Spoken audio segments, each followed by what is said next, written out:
Welcome to the DIY Writer Show with the mild-mannered, slightly heroic host, Jeff Bacon.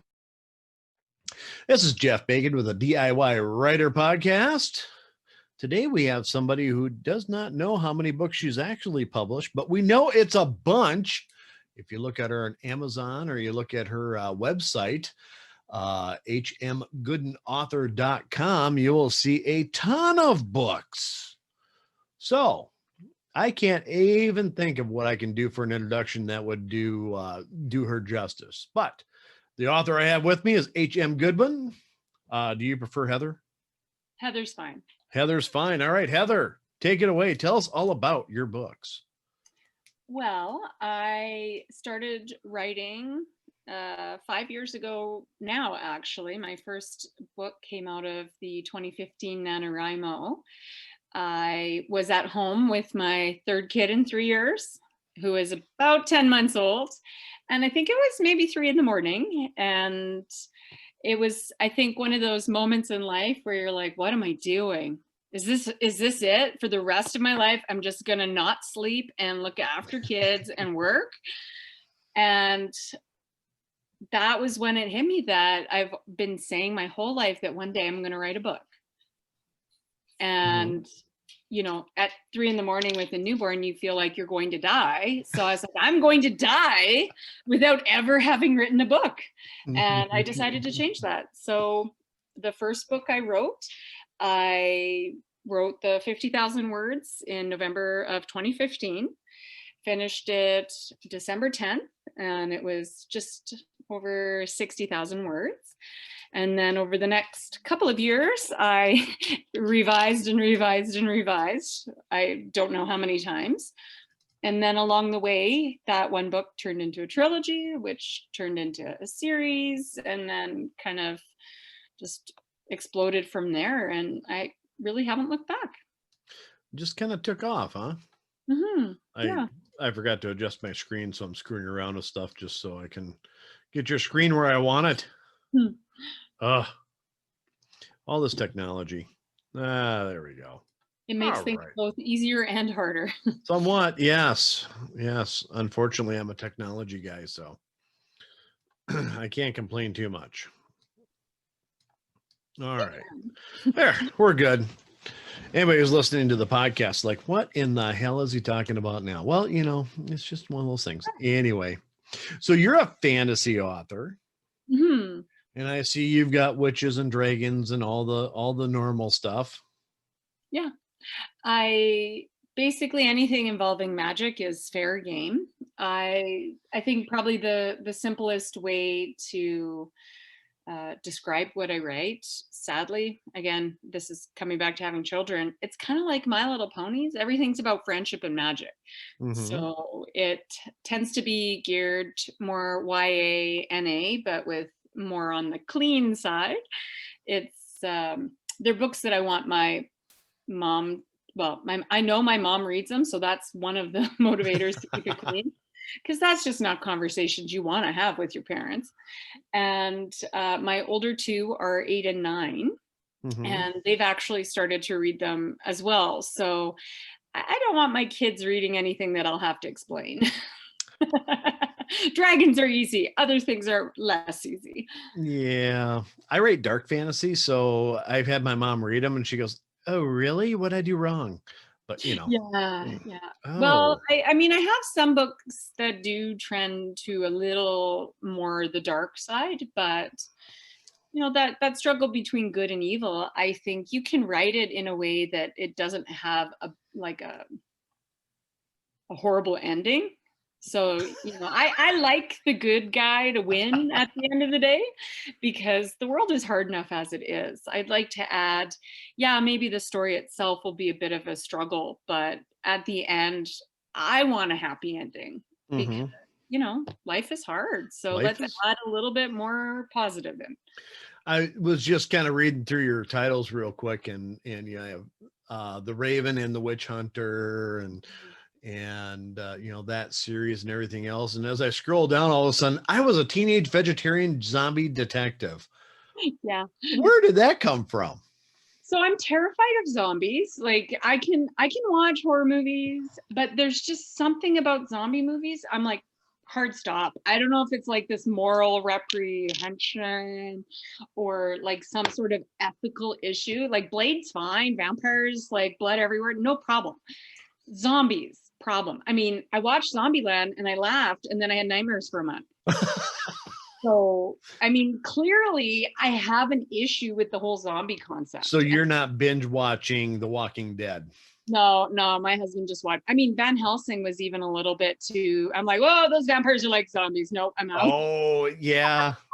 I'm like, yeah, I just can't do it. I think it's the mindlessness. Something about that bothers me. I mean, Van Helsing got weird this last season. it started weird. I mean, I love the premise and I wanted to watch it, but just that the way those guys were so mindless, it was just too much like a zombie thing. And yeah, I don't know. I the first season I was like, okay, this is really cool. The second season I'm like, where's this going? And then the third season I'm just like, I haven't finished it yet because it's just like, okay. Well, I may look at the plots from time to time because again, these are things my husband will watch. I'm like, what is happening now? Like she's like, what, a proto, like this is where they get vampires? I'm like, I don't know. So I was kind of glad I stopped in the first season. Yeah, I just Supernatural on the other hand, like you just, I mean, Supernatural took me a while because then the second, I think it was the second or third episode of the first season, they had the Bloody Mary episode and I was out. And then I kind of got past that like 10 years later. And I started it took you 10 years to get past it. I still can't walk past Mirrors in the Dark. There are just, I think we have these deep rooted like caveman fears, and that fear of the dark and mirrors, that's something that I had as a kid. And even to this day, like sometimes when I stay at my parents', if you have to go to the bathroom in the middle of the night, they have these two hallways and I'll run because like you don't know, like you can see the moon and you don't know what's waiting on the other side of that hallway. Oh, really? Yeah. And maybe this is where all my things from my books come from. I have a very vivid imagination, and I you get that sense there's just something waiting like just behind your field of vision. Mm-hmm. And if you let your guard down, it might get you. So back to your original question about the zombie thing. Zombies terrify me. But I was like, well, what if they didn't eat like people? Like, what if we take that cannibalism part out? Because I know that definitely bothers me. And we just, make them eat vegetables. I'm like, that's not scary. And then it turned into, of course, a paranormal cozy. And the two main characters are named after my older two. Okay. And initially, the names were reversed. But the younger one was supposed to be the zombie, and they were just crying, I don't want to be a zombie. and I mean, no matter how much I explained it was about the vegetables, like it wasn't a real zombie, it didn't work. And then the older one, of course, being more bloodthirsty and wanting to be a wolf when they grow up, was like, can I be the zombie? So I the older one says it's the favorite book they've ever read, and the younger one refuses to read it still. That's funny. So the premise of this book is that zombies eat vegetables.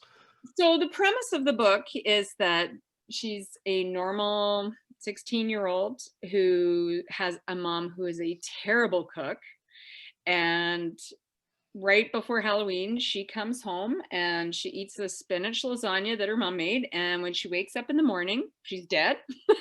And she's like, wow, that was really bad even for her. And the story kind of goes from there. And so your mom read that. Did she take any insult? Did she look at that and go? I don't think she would be insulted, because growing up, she always told us that she made food that was fit for the gods because it was often burnt offerings. So that was her. I like that. Right. And so I think, maybe some of the humor in it is definitely stuff that my parents would have said. There's a lot of dad jokes, or what I would consider falling into that particular genre. The genre of joke. Yeah, the kind of jokes where you get the sad trombone sound, Oh, wah, yeah. wah. So, yeah. Those are my favorite. Well, I kind of like them. I think I'm funny, and I have trained my children to say I'm funny. Oh, Whether excellent other work. people think I am or not, at least I have little kids running around thinking I'm funny. Well, as long as they laugh maniacally out in public at everything you say, I mean, who cares? I'd rather they be laughing maniacally than screaming like banshees, but Yeah. close in age, so depends on the day. I've got a 3-year-old that we took out to the grocery store the other day, and she screamed down just about every aisle. And it's, Dad, don't push me. I want Mom. And it's, Mom, I want Dad to push me. And it's just like, oh my God. And my wife's just like, well, she's really tired. And it's like, I don't care. Oh, we were those people that were like, no, we can't go out. It's at 2:00. That's nap time. That's nap time, yeah. Because honestly, I would have zero fun. The kid would have zero fun. Everybody else thought we were terrible parents. Oh, yeah. So we were basically just preparing for quarantine. Oh, We didn't realize it at the time. And now that the kids don't need naps, we just haven't changed anything. So that's fine. still don't go out at 2:00. Well, and the older you get, the less you really care. Yeah, that's true. That's true. So you're up in Canada, Mhm. and you're still kind of locked down, aren't you? Yeah. Kind of. Yeah, the province that I went to they went to Code Red, or whatever that's called. And it basically means no non-essential type stuff. We were doing really well over the summer and early fall, but of course, now that the temperature is dropping and people are going inside, our numbers are going up. So we're just doing our part and trying not to lock up all the beds. Sure. Yeah. Super exciting. Uber exciting. Yeah. Hmm. So I still think that we should probably talk you into, binge watching The Walking Dead, just because it'd be therapeutic during lockup. I don't know. I No? mean, I know that there is some repeat characters between the Supernatural and The Walking Dead. But that's probably close enough for me. Yeah. Although, if you like that one, we were scrolling through Netflix, and there's one called La Révolution, which also kind of has a zombie flair. So Yeah. I Googled it after. I was like, oh yeah, no, I can't watch that, Okay. but it sounds very good. and it's loosely based on the French Revolution, except for of course it started because the nobles basically got a virus and started eating the peasants. I'm like, oh, gross. Yep, I'm out.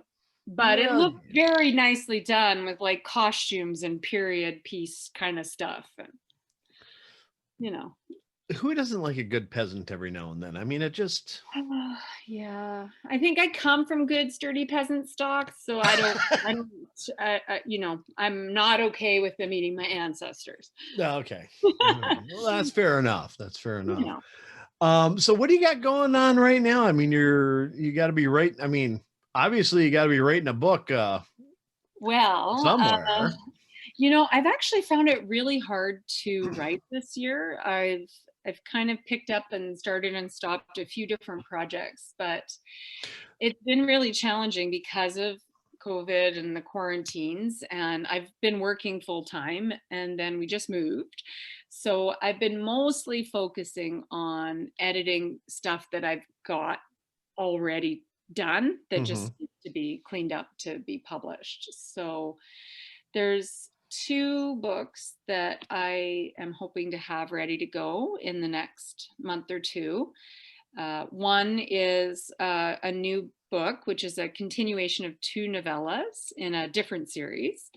And then I will be recovering the first 2 books in my first series and revising a little bit and relaunching those next year. So just kind of going back because I hear this quite a bit, Mhm. and I actually kind of experience this myself. But what do you think makes it so dang hard to write during this? I mean, this should be, quarantine and being stuck inside and all this stuff should be like a writer's dream. I mean, it's a year ago I'd be like, I would love to be stuck in the house for the month. I Oh, absolutely I would. used to say that all I wanted was to be locked in a cabin with no way for people to contact me for a week, Yeah. just so I could just write.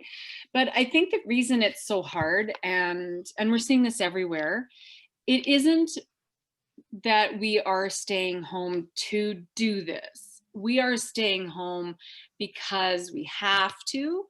And there's a level of mental exhaustion that makes being creative feel like you're in the middle of that, they call it the soggy middle or something of a book. Even if you're really excited about the project, it's getting your mind to focus. And I think for me particularly, that is the challenge. Normally I would dictate on the way to work, but when your mind is kind of on the news and, oh no, what next are we Mhm. going to hear? I mean, I think if we didn't maybe have social media and the news on a constant 24-hour a day play reel in the back, maybe it would be easier. But I think creative people are really struggling right now because of that level of mental burnout. So, and that I agree with. Um, you just hit on something that I've been kind of playing around in my mind a little bit. So you dictate on the way to work? Yeah. How does that work for you? I mean, Well, I've never been much of a plotter. okay. So I think in a way it's helped me kind of focus my ideas a little bit more, because if you're going to be dictating while driving, you kind of need to know what you're going to talk about. So so I still don't plot the way, I mean, I've seen some people, they plot like they've got a 200-page plot before Right. they write their novel. What I do is I'll maybe write a page or two, sort of the overall story arc, and then I'll break it down into kind of what I think will happen in the chapters, like 1 to 2 lines. Sure. And then before I start driving, because I'm, respectful, law abiding citizen, Of course. I I will say, okay, I'm writing chapter 2 today, and that chapter is about she meets Merlin. And that's it. And then I'll just, put my little Bluetooth in and just drive to work, and I'll just talk. So it's almost like you're talking to yourself. And it's kind of, I think for me particularly, it shuts down that inner editor. Okay. So if anybody runs or does some sort of activity where you're moving in space, whether it's biking or running, something where you're moving faster than your normal pace, or in the shower, you get these ideas that kind of just come to you. And there's something about this movement in space that makes a lot of people more creative, because it turns off that other part of your brain. You're busy doing something with your body, so your thoughts can kind of just go. And I understand that. So what do you use to actually, do you use like Dragon or something like Yeah, that? Or yeah? yeah. I got a cheap, like $30-$40 Canadian, so like $10 American, Bluetooth from Walmart. And I just keep it kind of charging in my car so that it's always ready to go. And I've got Dragon on my phone, and I don't use it on my computer at all, so I don't know if that's any different, but I use Dragon Nuance, and I just do every chapter is sort of like its own thing. And then once I'm done my drive, I'll quickly read through, change those words that you have no idea what they are. And the secret that I've discovered, so if anybody does dictate and they go back and they're like, I have no idea what I said there, because like it doesn't make any sense. I've discovered that if you read that sentence out loud, and again, turn off the editor, but just read it out loud fast, sometimes your brain will pick up what it says, Oh, sure. right? It's like those So stupid Facebook things where if you can read this, you are a genius. La da da da da. And even though I'm reading, I'm like, okay, yeah, whatever. right. So then I find if you kind of clean that stuff up the first time, you'll change it around a little. And then the next time you actually edit it, you don't have as much work to do. Hmm. Mhm. And And that, that's kind of the process. So before you get to your first whole draft, you've already kind of edited each chapter at least twice. Once after you finish dictating, and then once when you put it in to the main body. yeah. So I'm about, I'm about an inch from pulling the trigger on that.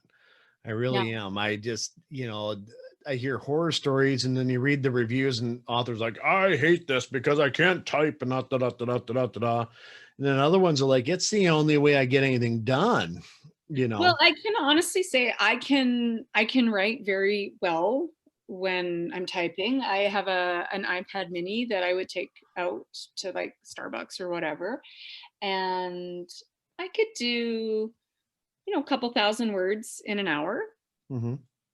or I can dictate for 20 to 30 minutes and do a couple thousand words. So I do find it is faster as long as you know what you're talking about. And the See, biggest that's my problem, problem. well, the biggest problem that I've actually come across is it made my first drafts, like full-length novels, take 3 or 4 weeks. And you cannot edit as fast. So, I mean, now I'm sitting on at least 6 completed novels that need editing. Hmm. So I put a pause on the dictation because I need to catch up. I hate the idea that there's all these unfinished books sitting there that I really want to get out. So do you use like a lapel mic or something like that when you're in the car, or just your No, Bluetooth headset? just the Bluetooth. So it's Yeah. just an earpiece, earbud, and I like the ones that kind of hang over your ear. Yeah. And yeah, that's it. And I don't know if my accent just works really well with it, but the biggest thing that I've had to adjust, I'm used to medical dictation. Oh, So the punctuation was easy, but it's more the contractions and drag in do not get along well. So I've found that if I say isn't or didn't, sometimes those don't really work out. So I say did not, and then you have to clean it up after. yeah. That's Well, that's the biggest thing I noticed. I do that in my rough draft anyway. Yeah. I honestly don't use contractions in my rough draft. So you're ready to dictate. Maybe not, but no, because there's sometimes when I'm writing dialogue, where okay, a contraction is perfectly good here, but there's sometimes when I want to slow the speech down. It's like you will not, Yeah. you do not, and so I don't want to contract that. I want to emphasize it. Yeah. Well, I mean, I would say that the biggest, if you're having a hard time getting through something, just try it out because you may find that you're able to flow in the story better. And I know with Dragon, they usually have a 1-week free trial. So you can give it a shot and see if it's like totally weird. It's kind of like the first few times you do it, like leaving a voicemail. And I mean, I remember when I was in my teens, you'd be like, this robot calling, call back, right? So it just gets easier with practice, like everything else. Yeah. So please call me at yeah. And then you just hang up before you tell them who it is because you're like, yeah. And so I was always so happy when they didn't answer until the voicemail clicked on. You're like, oh crap. Now we can text. It's perfect. It's perfect. Yeah. Yeah, it's like you don't have to talk. You can just text. It's great. You don't even have to spell when you text. No, you're like, how you doing? How you doing? Yeah. Relax. Yeah. Good stuff. Oh shoot. So we've gone over Canada, we've gone over all these other wonderful things, and you've got a ton of books out there in your redoing your first series. Is that what it is? Yeah. I as much as I love the covers, now that I know more about the genre and just in general, I would really like to kind of make it easier for people to see the demarcations between the different books, basically, because although it's the world itself does co-join, the first 3 books are from the one character's viewpoint, and then the next 5 in the series are actually told from the viewpoint of all of the girls in general. So there's 5 main characters by book 3, and then each of them get their book. So the first 3 are the main character's Kat, and then book 4 is May, 5 is her sister Vanessa, 6 is Zahara, 7 will be Evelyn, and then 8 ends back with that first character, Kat. So very cool. Now, part of today's program is also, your husband called me and he wanted to have a slight intervention. You have a small addiction that we need to talk about. Yeah. I love and there's something that we need to, really address here, and it's your infatuation with covers. Yeah. And to be fair, I am not the only writer that has this problem. I'm in many groups where people are on cover bans and then immediately buy a new cover. So I feel like this is an okay, or at least socially acceptable problem in the groups that I frequent. Oh, okay. I don't buy clothing, so I just want my babies to be beautiful. Is that so wrong? No. But it feels so right. No. Well, there's so many amazing artists out there now. Oh yeah. But I'm trying very hard not to impulse buy until I use up the covers that I have. So the beautiful thing about where we're sitting at with the internet, and whether you use fiber or this or that, or even Facebook, I mean, you can find these cover artists that are really good. So amazing. Yeah. All over the place. And they're economical. It's not like it's, $1,000 a cover.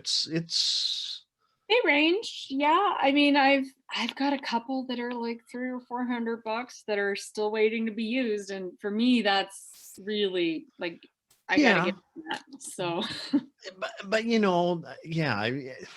so it's still not that much for the type of artist that you're getting, though, is I mean, the things that they do, and it's not just a like a Canva cover or something like that. I mean, these people are, they're good. They're freaking artists. I mean, I just had the Fiona's Gift recovered. Yeah. I don't know if you saw that, but I was like, wow, blown away.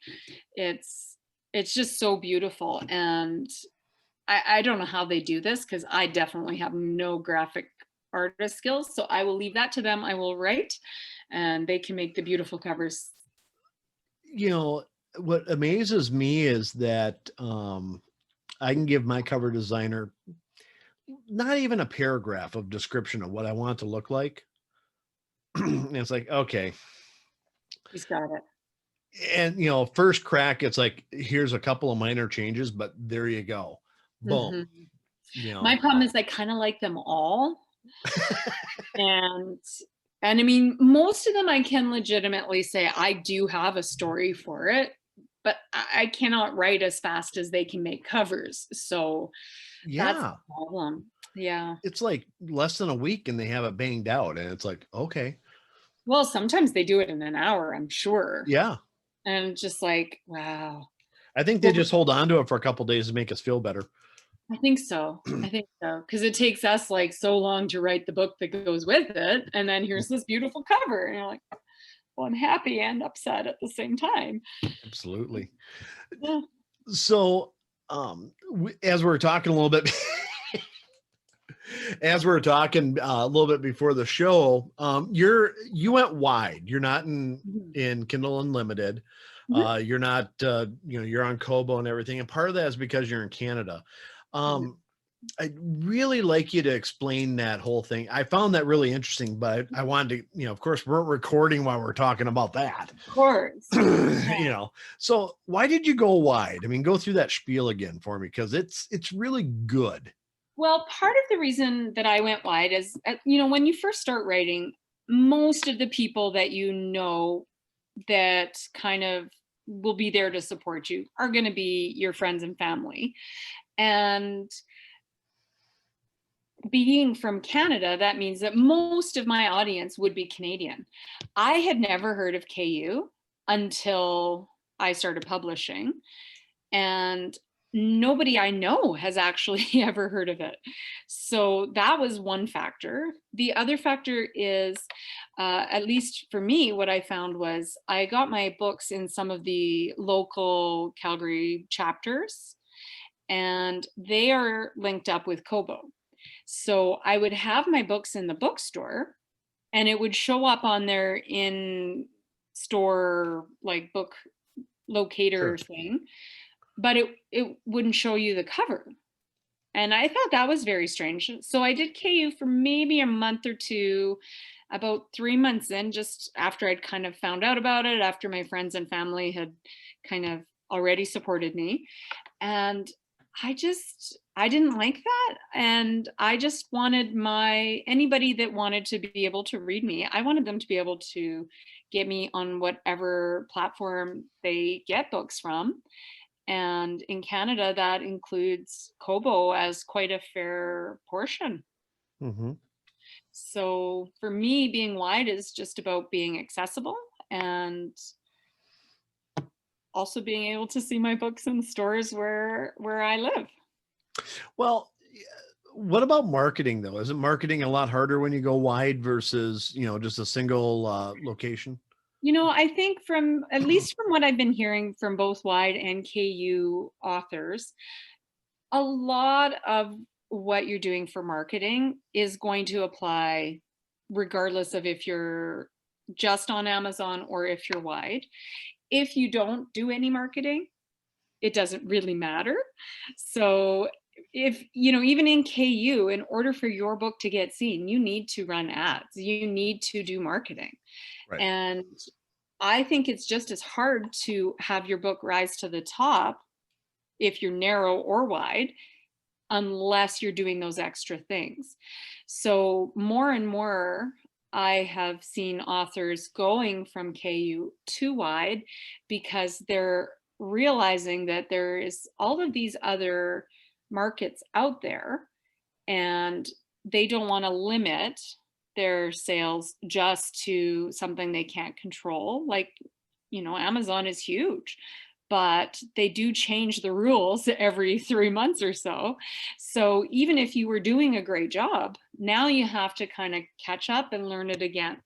So if you're in business to make a living writing, I think it would be important to at least consider wide, because like any other business, why would you limit your market if you don't have to?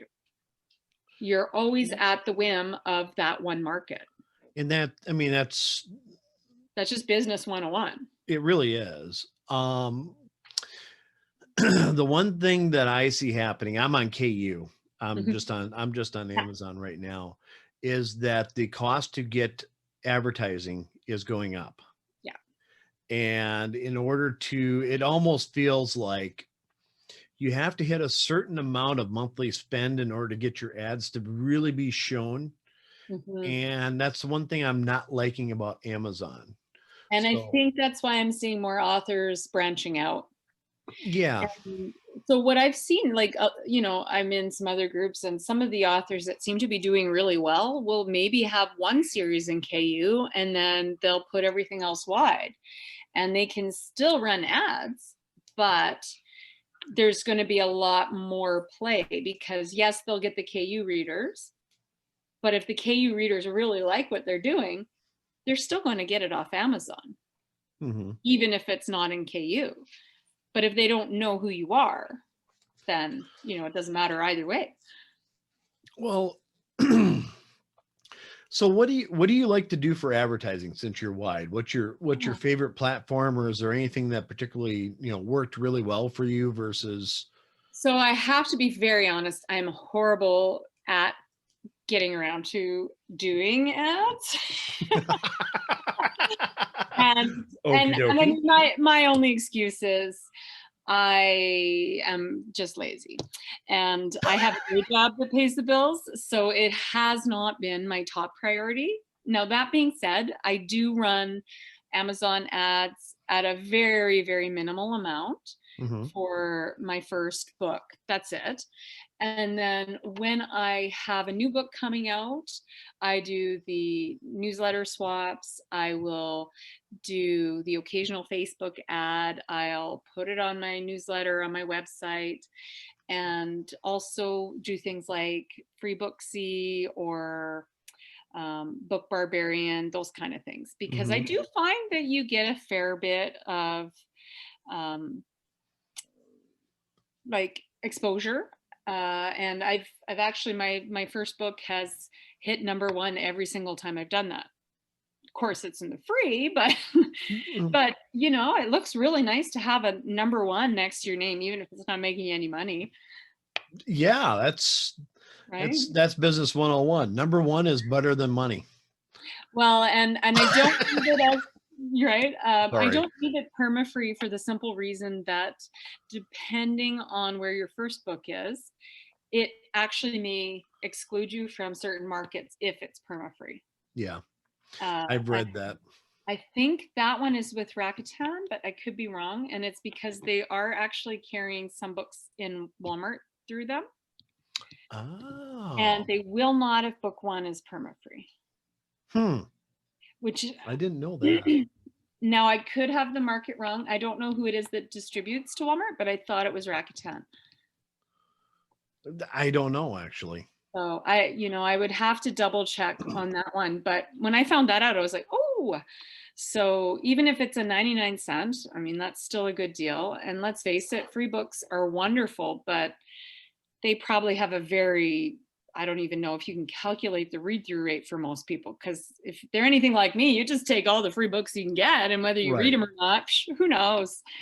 So 99 cents, that's a bit more of a commitment. And it's still a great deal, but that person is more likely to read a 99 cent book than a free book. Right. So I I'm a bit opposed to free books. well, I mean, you put the work in. Yeah, just, like you said, too many people download them and never read them. Exactly. So And it just, and there's an awful lot of, you get a bunch of free stuff and it's like you don't really have any value to it. and yeah, exactly. It's like one of those things, if you have something you want to get rid of, put 20 bucks on it in your house and somebody will come and take it away. But Right. if you put free, they're not going to take it away, and it's 20 bucks at the dump. So it's just human nature, right? It's Right. like, what's wrong with it if it's free? Uh-oh, what's going on? The dog has decided it's time to play with his Christmas. Oh. So he's showing up here, and that's a quarantine puppy that was supposed to be a small dog.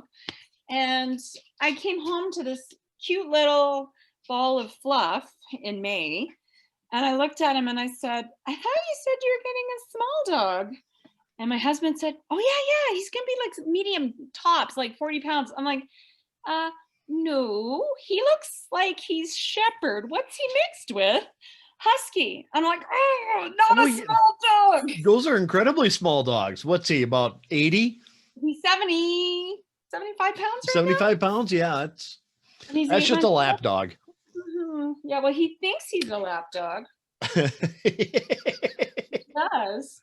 He likes to get the squeakiest toys he can find and then destroy them immediately. Perfect. Yeah. So yeah, this is another thing that happened this year that I wasn't expecting. At least it wasn't a baby. I could not handle another kid.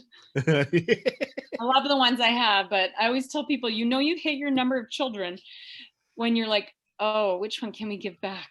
That's one too many. And you're not sure which one is the too many. You just know that you've gone past your number. Yeah, and then you figure out there's a non-return policy and it's like, oh crap, this is harder than I thought it was. Oh yeah, that parenting thing. It sounds great when you're like not a parent. Right. Although it doesn't really sound great when you're not a parent either. You know, and then you're walking through the store and it's like, I will never have kids that scream like that. Oh my gosh, I would do such a better job than that person would raising a kid. And then you get in the middle of it and it's like, ah, shit. Yeah, no, I used to babysit. I knew that it wasn't going to be fun, and I did it anyway. That's the part. Us like, I think if you had to put a title on your movie of your life, mine would be "It Seemed Like a Good Idea at the Time." Seemed like a good idea at the time. I like, yep, that seemed at the time, but no, yeah. So. Seemed like the right thing to do. Well, I always, I've got a little bit of that. I can do all of these things, and then you run out of time, and you're like, oh, no, that's not in reality, right? That was my imagination again.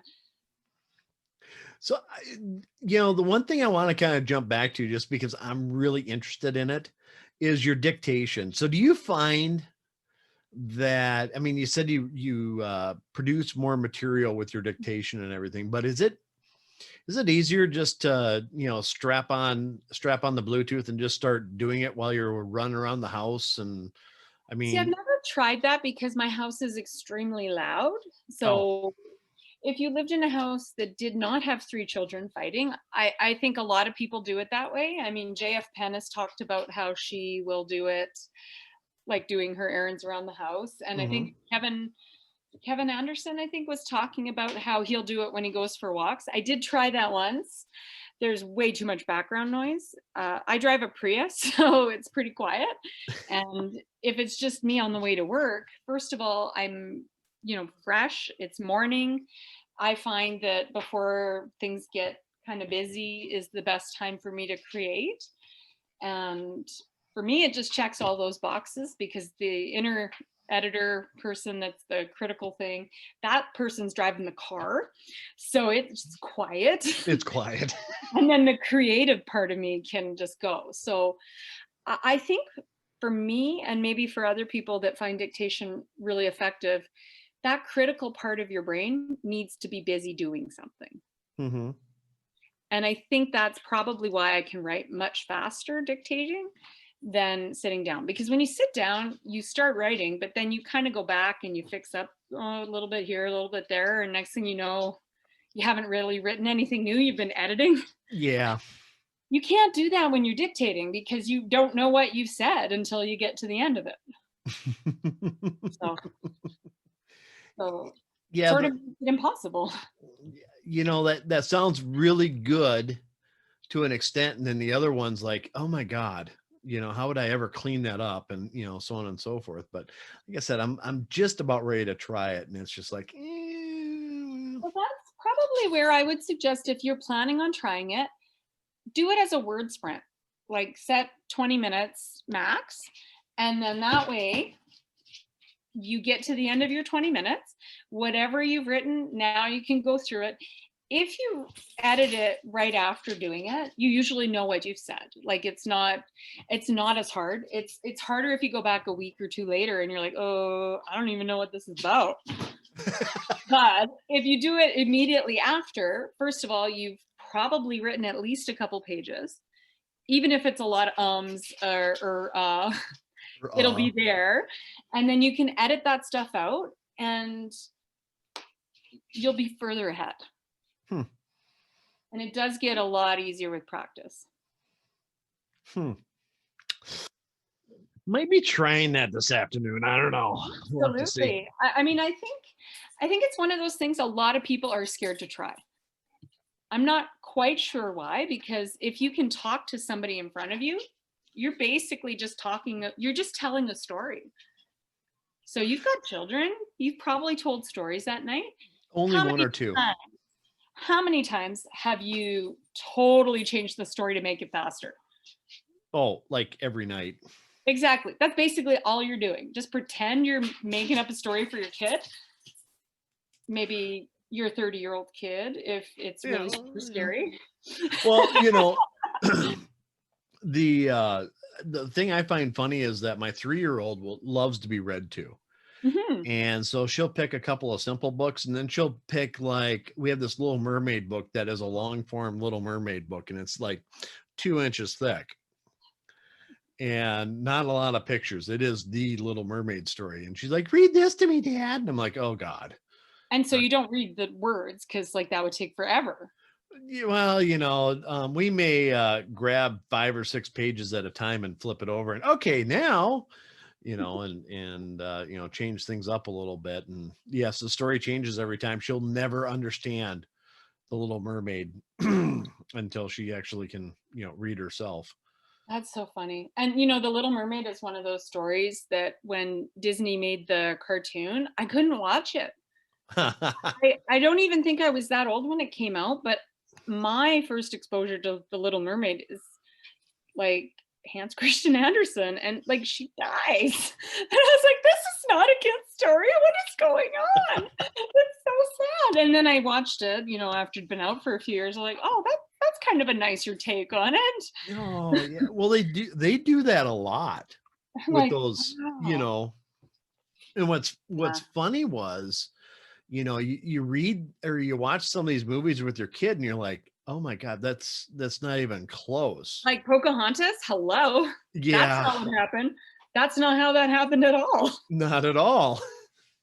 And she wasn't really a willing participant either, but She didn't marry John Cooper, and like she was like 10, and yeah, he was not singing with the colors of the wind. I can tell you that. probably not. Probably not. I don't know. There's cartoons are nice, although I'm pretty sure Mulan happened exactly like that, and she totally saved China. And Absolutely. I That one's true. I think it's true. I listened to some podcasts, and one is Stuff You Missed in History Class. Mm-hmm. It's fantastic. And that is actually in one of those 6 Impossible episodes where they don't have enough actual facts to say it really happened. But it is totally in the Chinese history books as something kind of like that, but Yeah. not the same story. But I like the one that they did there. Like that's pretty empowering. Have you ever watched the movie The Wall? Or is it The Wall? What's it It's about? one about the Great Wall of China, the Great Wall, I think, or whatever. No, I don't think so. Oh, it is. I've read some stories about kind of along this lines, but there's always a question of why'd that wall have to be built up so high, and everything else. And they kind of answer that with, they built it up that high so they had these creatures, these supernatural creatures that were coming up and attacking China, and they had to build it that high so they couldn't scale over it as easy. And then they had these people that would dive off the wall down with spears and spear the animals. Oh, that actually sounds kind of familiar. I think I might have seen like a trailer for that. That does sound like something I'd want to watch. And it's got Good Will Hunting dude on it. I can't remember his name. Matt Damon or Ben Matt Affleck? Matt Damon, yeah. Yeah. See, I have a hard time taking him seriously in action, although it shouldn't. I mean, he was great in the Born Legacy stuff. He was great in that, and then he went on, The Martian I thought was horrible. I know everybody else. I haven't seen it because like that just doesn't appeal to me. I'm like, that sounds like he basically is farming all by himself, and it just yeah, that's basically it. Matt Damon is a farmer on Mars. Yeah, and I he mean, makes poo potatoes. Like I pretended I was on Mars sometimes. I pretended clouds were mountains because there was not much else to do in the middle of the prairies. It's like, look at the mountains. And my brother would be like, what are you talking about? I'm like, those clouds, they're mountains. Right. I mean, clearly I have been telling myself stories all along just to keep myself entertained. But yeah, things like The Martian, it sounds kind of, just, not for me. Not for me. I do like a lot of the sci-fi like space opera type stuff, but that one is like, it's too reality. Yeah, I mean, I know there's a book and everything. I haven't read it, but well, I might one of these days. It's on the list, but that list is pretty long. And then I have 60 books that are actually in my bookshelf that I still haven't read, so it'll be some time. Just in case anybody wants to watch this video, Heather's doing a really good job of not only being interviewed, but also playing with a 75-pound dog at the same time. Well, he's You're very really loud. pulling it. You're killing it here. It's that parenting thing, right? It really is. I'm watching, almost amazed. It's like, okay, I'm answering the question, but here goes the duck or whatever. The moose. I'm sorry. It's a Christmas. It's like Christmas. it's a moose with a Christmas tree tummy. I don't know. Oh. It's supposed to squeak, but I'm keeping that to a minimum. Oh, there you go. So I'm doing my best. You're doing really good. I'm just like, I'm watching it. It's like you're wrestling with the dog and you're talking, and it's like, wow, she's talented. She is a mother of 3. Well, and I mean, when they're so close in age, you have to be kind of nimble because they all ask questions and fight at the same time. Absolutely. And there is no conversation happening between you and your husband at that point in time. It's just all, do you get the mom? Yeah, my life is the Family Guy and Stewie. Nonstop. And I don't even mind the mommy. What I mind is when you say yes, and then they say it like 6 more times, and you're like, I've already said yes. I have acknowledged you, child. Please come forth with the important information. The secret is they don't actually have anything to say. I know. They just want your attention, and they're okay with negative attention. Sure. I'm working on the kids. There's good attention and bad attention. You don't want mom and dad's bad attention. Mm-hmm. They're not at that stage of maturity yet where they've accepted that's a true statement, but I'm hoping it's soon. We could just destroy your Christmas. There's like stuffing coming out of this. It was bought yesterday. Oh man. Well, at least you got a small dog. Yeah.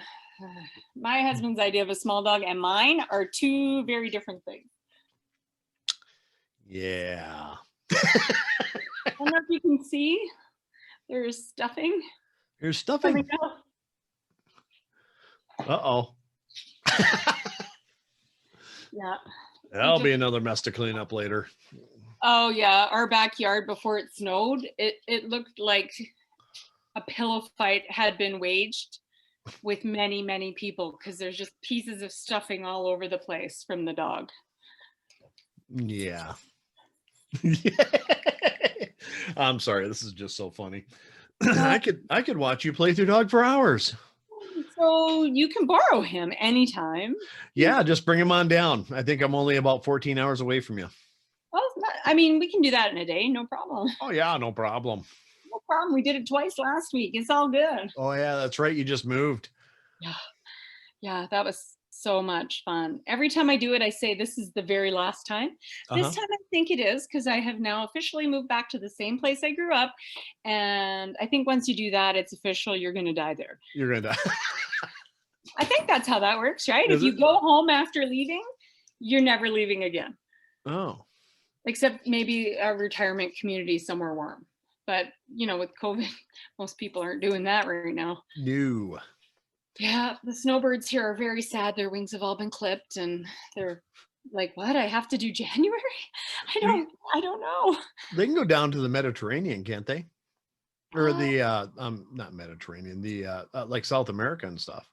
I don't know. Right now they're really recommending against any non-essential travel. And I'm sure some of them would argue that getting out of Canadian winters is essential travel, but I think for insurance purposes, it may be hard to have your health care covered if you travel just for that reason. And I think, it's not like they can't. I think a lot are choosing not to because of that. Well, what if I get sick while I'm away and it's COVID related?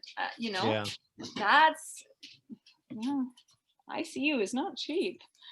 No, that's what I've heard. So, yeah, I think there's going to be a lot less people going on sunny vacations this winter.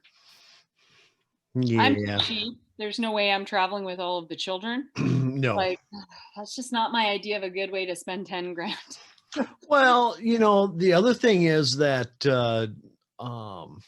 depending on what you believe and whether or not you can believe what you read, they don't really know what this does to kids. I mean, there's some horrible reports out there that, you know, it really screws kids up for the future. Yeah, and I think probably you know, most of the really bad reports I've seen with the systemic inflammatory response tends to be sort of the older, like 7, 8 and up. Younger children seem to maybe be asymptomatic or get really just kind of an average cold with it. But it's just unfortunately we just don't know enough Yeah. to be confident that it's worth doing. Right. Now, I do have some friends that work in NICUs, and so far, like even with outbreaks horribly in a NICU, those kids have been fine, even with the staff and parents sometimes being sick.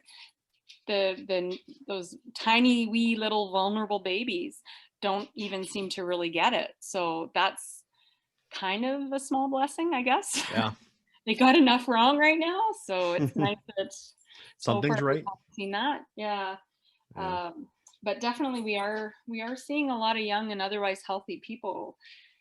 And I think that's what scares me. It's not even the respiratory stuff. Like with influenza, you kind of expect, okay, maybe they'll get really sick and have a pneumonia. The part that freaks me out is the 40-year-olds having strokes. Well, you know, the only thing I can think of, and I'm not in the medical field at all, but there's got to be something, you know, underlying that, you know, some sort of a weakness or something like that, that they just didn't even know about. And that inflammation that it causes just kind of, you know, makes everything become, you know, suddenly apparent.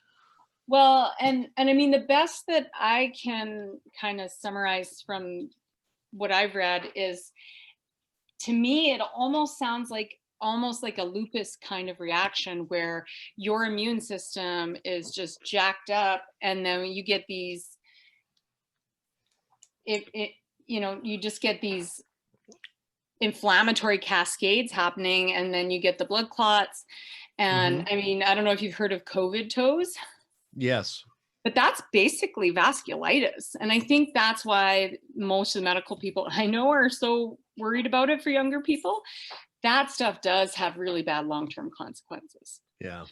And most of the younger people that are ending up needing hospitalization, they've got blood clots in their brains and their lungs. Like that's not normal for an infection. No, not at all. And generally, to me, that's a sign that your immune system is doing more harm than good. Yep.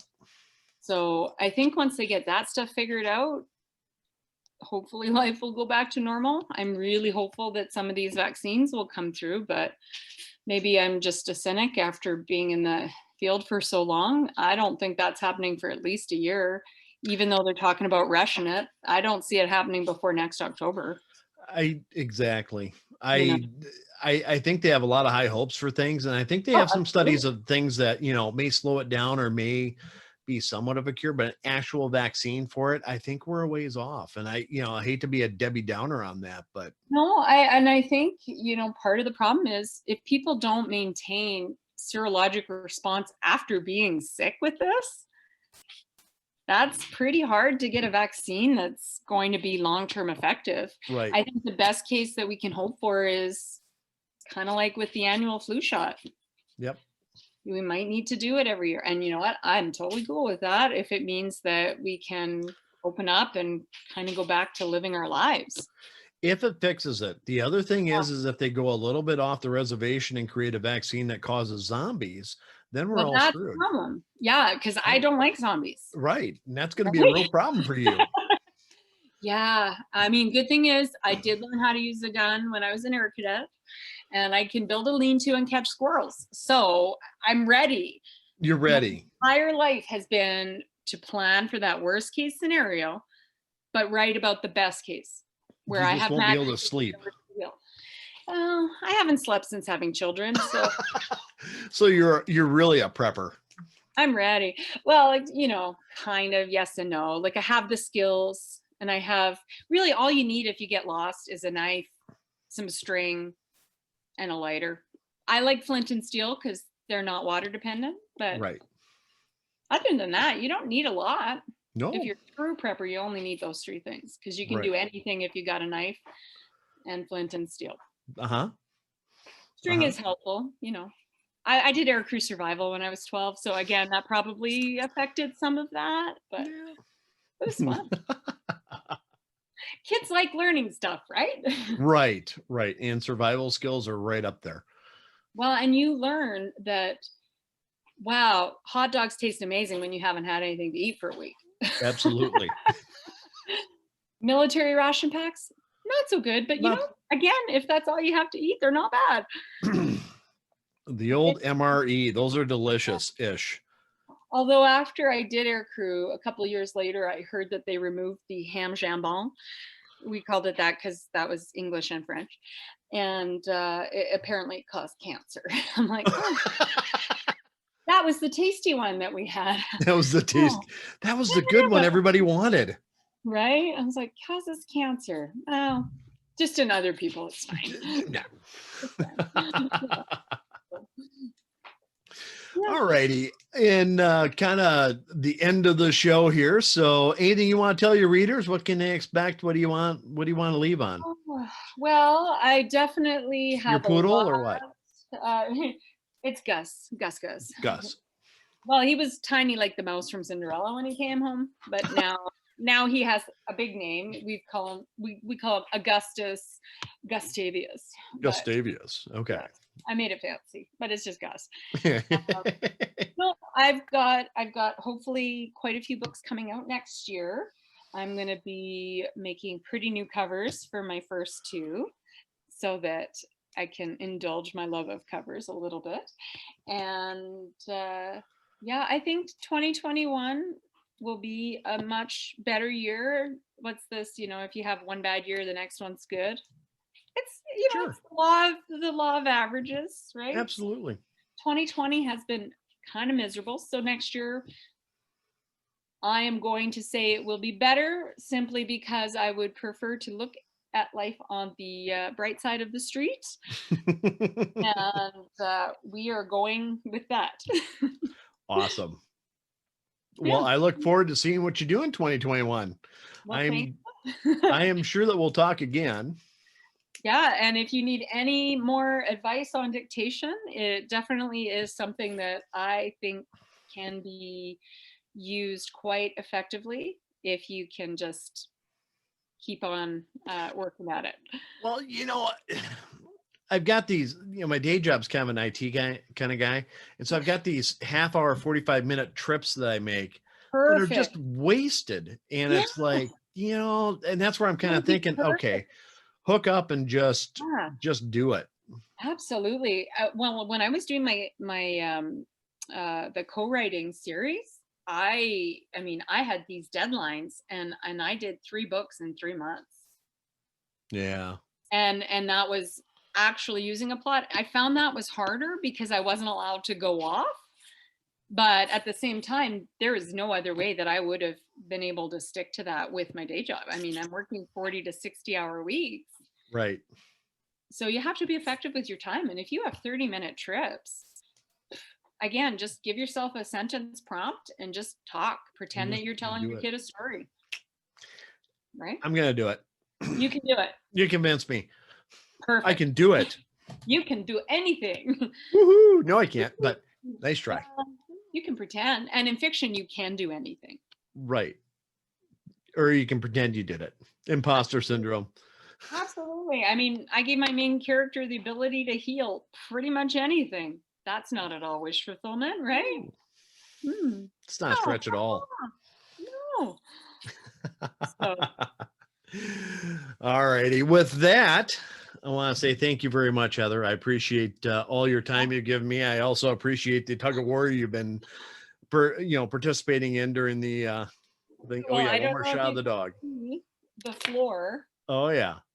It is completely covered in, like, look at that. Stuffing all over the place. Look at his face. He's so confused. But yeah, there's stuffing everywhere. It's like Thanksgiving on my floor.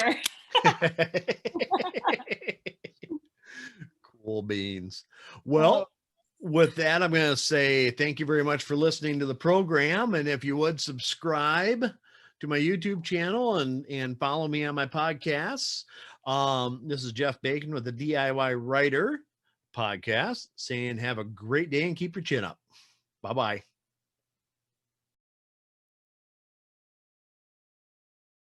Please hit the subscribe button.